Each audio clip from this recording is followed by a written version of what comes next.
అమ్మ, కాలేజ్ అనేది ఒక దేవాలయం.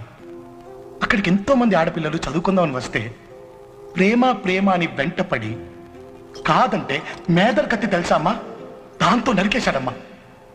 రక్తపు మడుగులో ఉన్న ఆ అమ్మాయిని ఈ చేతిలో పెట్టుకుని హాస్పిటల్ వెళ్తూ ఉంటే చేతిలో హాల్ టికెట్ పట్టుకొని ఎగ్జామ్ రాసిన తర్వాత హాస్పిటల్కి వెళ్దాం అన్నయ్యా అంటూ పాపం అమ్మ గిల్ల గిల్ల గిల్ల కుట్టుకొని చచ్చిపోయింది. అలాంటో నక్కడే రాళ్లతో కొట్టి చంపేయకుండా ఇక్కడ కూర్చోబెట్టి దున్నపోతలు మేపినట్టు మేపుతున్నారు. వీడి మీద కనికరం చూపించమని బయట మన సోకాల్డ్ మానవతావాదులు సొల్లు కార్యాలు కలుస్తున్నారమ్మా. ఇంకేం చేయనమ్మా, ఇంతకన్నా ఏం చేయను.